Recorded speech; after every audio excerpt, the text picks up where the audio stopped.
Gras. Welcome to Passion Time. I'm here with Cindy Merrill.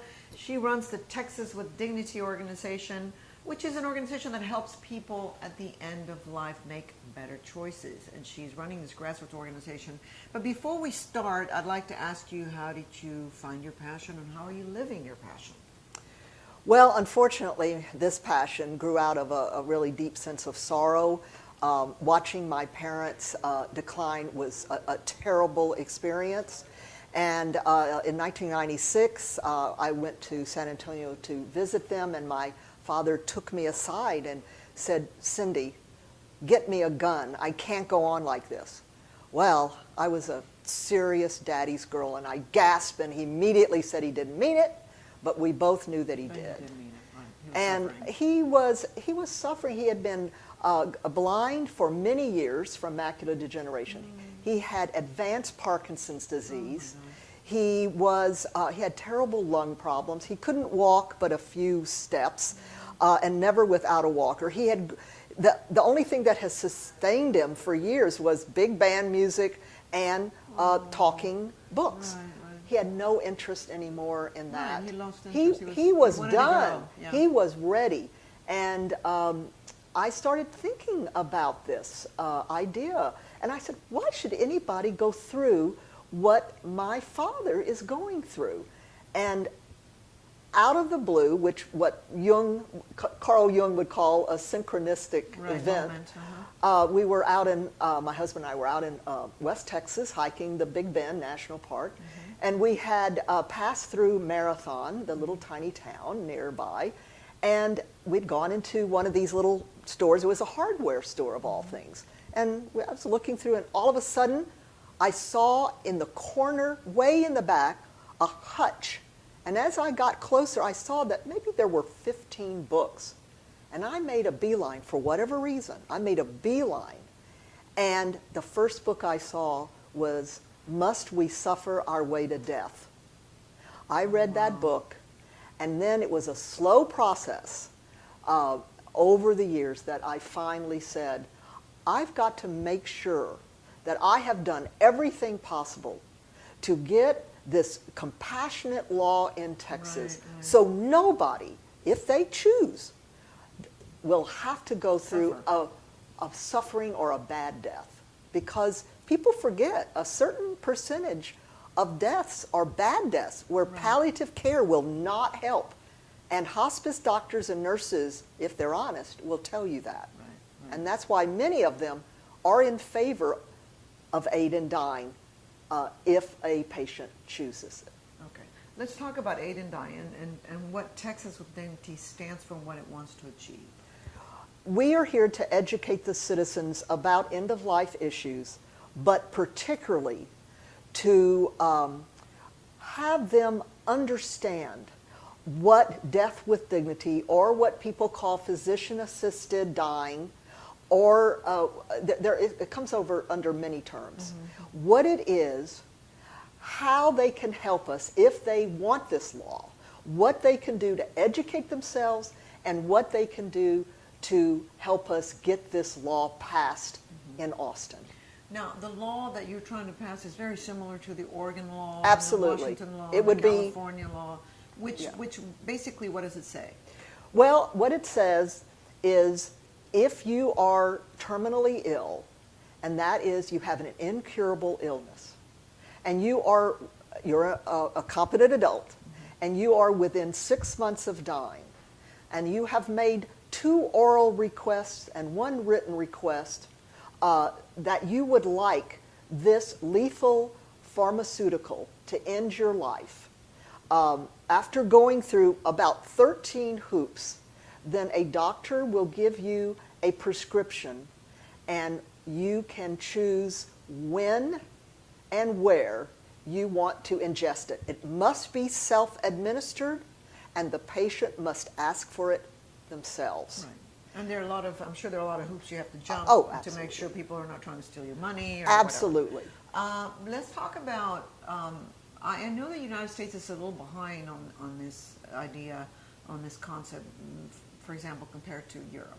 What do you know about what Europeans are doing with regards to euthanasia or aid in dying? Because they're all different terms and they're all different ways helping people who are suffering die?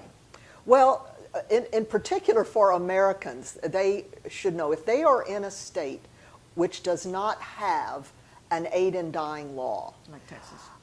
and if they've got some money, because it is costly, Right. they can apply to an organization called Dignitas in Switzerland, where they can go and obtain exactly what these other states provide.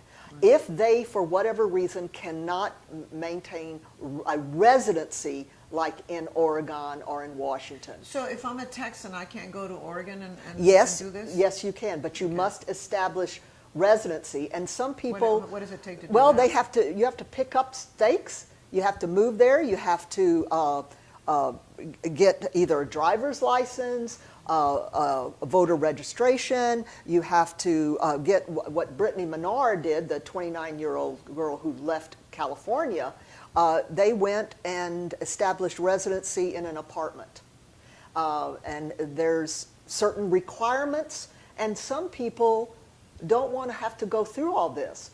They want to be able to, some, get on a plane, fly to Switzerland, And get it over with. and get it over with.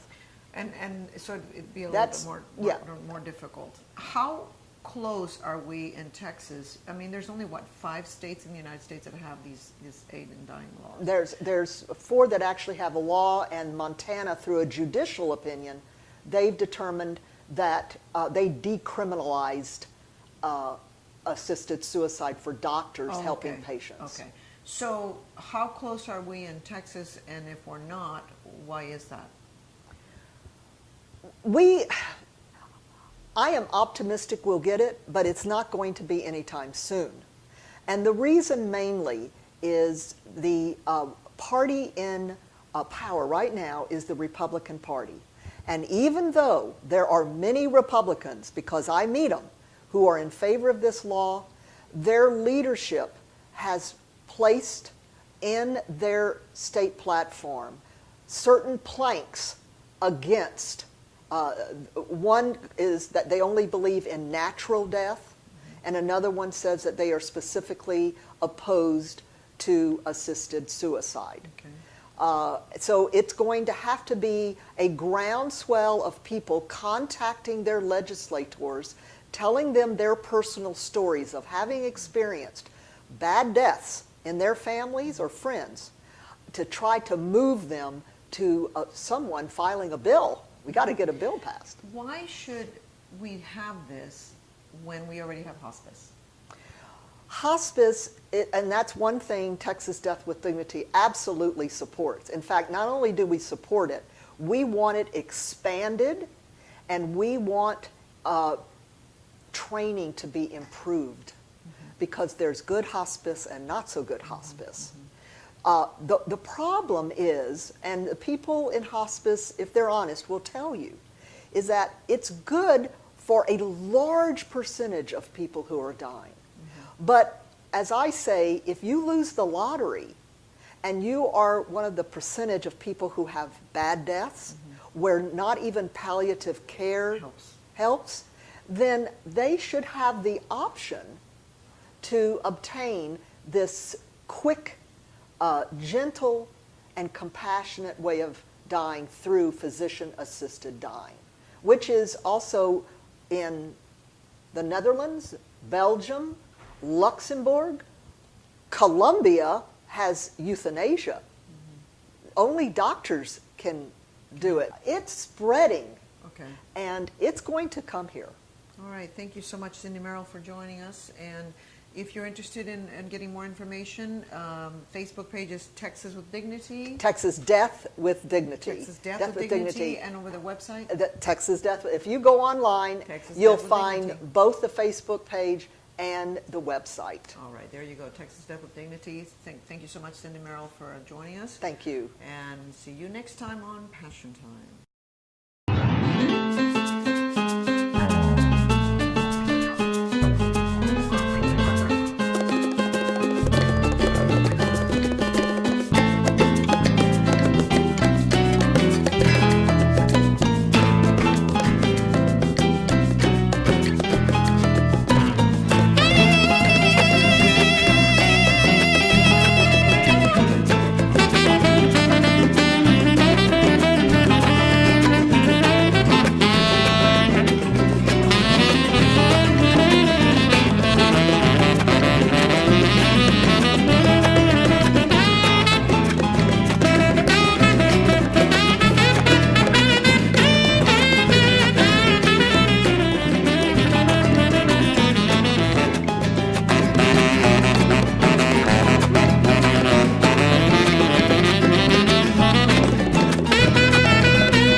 cambia tu vida. Yo sé que tú puedes, que tú eres capaz. Cambia tu vida. La vida es una y tú vas a triunfar. Cambia tu vida. Con fe y esperanza, las puertas